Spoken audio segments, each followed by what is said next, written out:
everybody, it's Jason Blaha with Ice Cream Fitness here.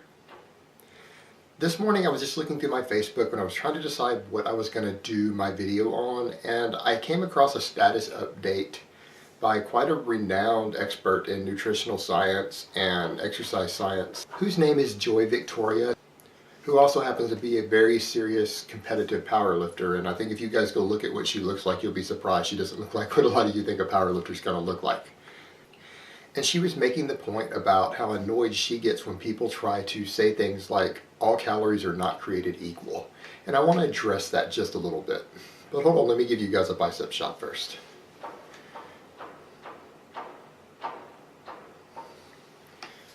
Alright, this topic of not all calories being created equal, I think it's really annoying to people like me and others who actually have studied nutritional science and sports nutrition at a university at all, or who understand some of the science behind it, and we know the dietary needs of serious athletes. And it gets really annoying because some of these things, first of all, really only apply to sedentary individuals. A lot of the concerns and points people address, which again goes back to the point of, if athletes don't have these problems and sedentary individuals do, and we know it's caused by their inactivity, why not make them into an athlete? Get them off the couch, get them under a squat rack 3 times a week doing heavy barbell squats, and have them start sprinting or doing interval training of some type, and all of a sudden all of these things that you're trying to fix with diet quick fixes suddenly magically go away because they're now athletic. And it happens pretty fast. So this is part of the issue. The issue is not necessarily a nutritional one for these people. It is a lifestyle and the fact that they're sedentary that causes all of these things like insulin and sensitivity and nutrient partitioning issues, among other things. So my information personally on my channel caters to athletic people because, again, I would ask the question, if you want to be healthy, you want to be fit, you want to get into shape, you should be athletic. Your diet, it comes second, training first, because I promise you all of these health markers, it's been shown over and over in study after study, most health markers and fitness markers are more impacted by your training choices and your lifestyle choices than your nutritional choices. Now, nutrition is a close second, but the training is the most important factor. So people come up, and the other thing they try to do is they try to do this to demonize certain micronutrients. And the problem is that, no, you cannot change the meaning of a calorie. A calorie is a calorie. It is a scientific unit of measurement. And you cannot redefine it based upon, whatever pseudoscience or agenda you're trying to push, any more than, as Joy Victoria said, any more than you can change the meaning of 1 mile or 1 meter or a degree Celsius. These are units of measurement. You can't change it. Now, the argument can be that, yes, there is a difference in net thermic effect of a calorie inside the human body that differs from the way we measure it in a blast furnace. And that is true. But again, this isn't something random. We know how to measure this in nutritional science. This is not something that we can't calculate. It's just that it becomes a hassle for the layperson to try to calculate it. But people also then use that to try to, again, either demonize certain micronutrients or say you can eat an unlimited amount. And all that happens is that the percentage of calories in there is slightly different. Meaning, protein calories are more thermic in their effect of what the body needs to break them down than carbs, and carbs are more so than fat. That's actually what this means, which means technically the least fattening would of course be protein to carbs to fat. Now, and people try to also take this to mean things like, well, they talk about health or nutrient density or satiation,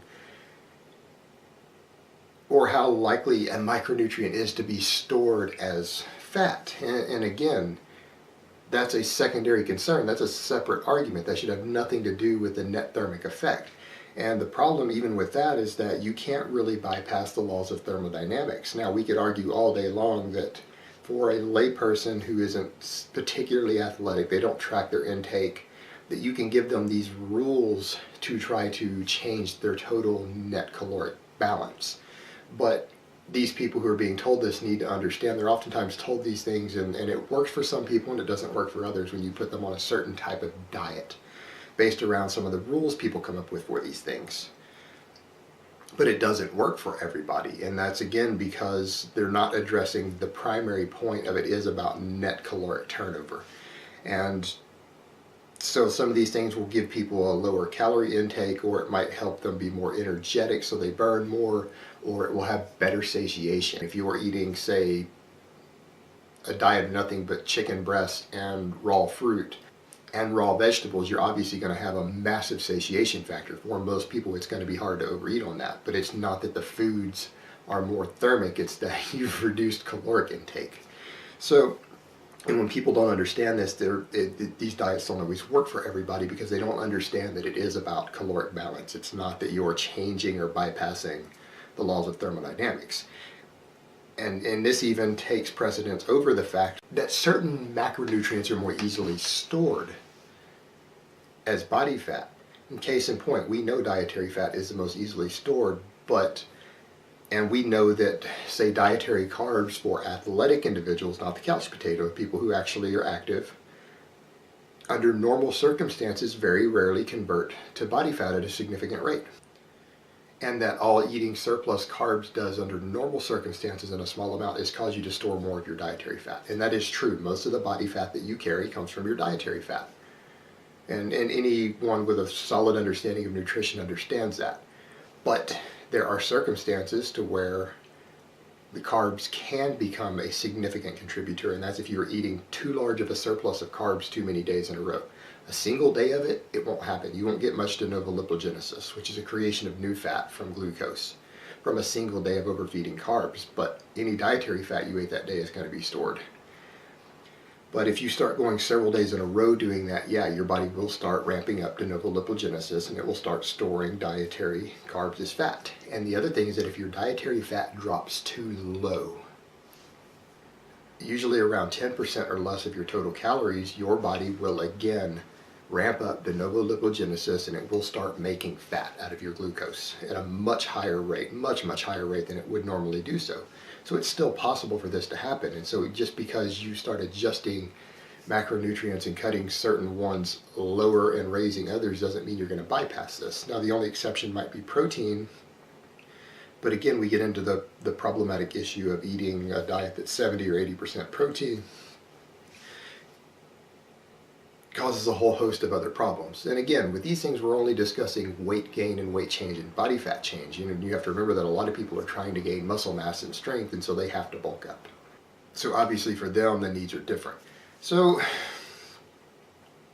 these are just points that I don't think get addressed enough in the fitness community and the different sub-factions and things of it, because I think, unfortunately, a lot of people have agendas that they're trying to push or promote, and so they're not really interested in the facts, or those agendas skew their view of the facts because they have a certain line that they want to push, and maybe they really do believe it, and so then they skew the science a bit, and it gets misrepresented.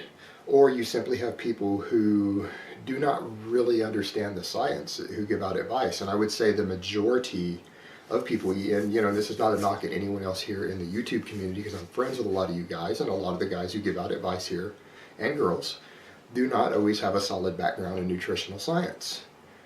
But that's fine. I mean, if their advice is still helpful overall, that's fine, but I would encourage them to take the time and brush up a little further on the science, because it will not only help them, but it will help them give more accurate information that's going to be able to help more people who listen to them. And if you guys just want some basics on calculations and formulas for strength training athletes and dietary needs, I have a whole playlist on basic nutrition to where I cover all the formulas as currently laid out for resistance training or strength training athletes, or strength athletes in general. And if you lift weights and you're trying to get into shape, you should probably use those formulas that break down your needs, and they're not percentages, they are needs based upon lean body mass for different macronutrients. And I also have formulas showing you how to calculate your net caloric needs, in addition to how to understand how they change over time. Because whether you're bulking or cutting or doing other things, and based upon carb intake and all sorts of things, your metabolism and your energy output will change over time. So go check that playlist out if you're interested in learning how to calculate this stuff for yourself the easy way. And I take a lot of the confusion out of it the way I do it. So alright guys, that's really all I have to say on that today. I hope it has been informative, and I will talk to you next time.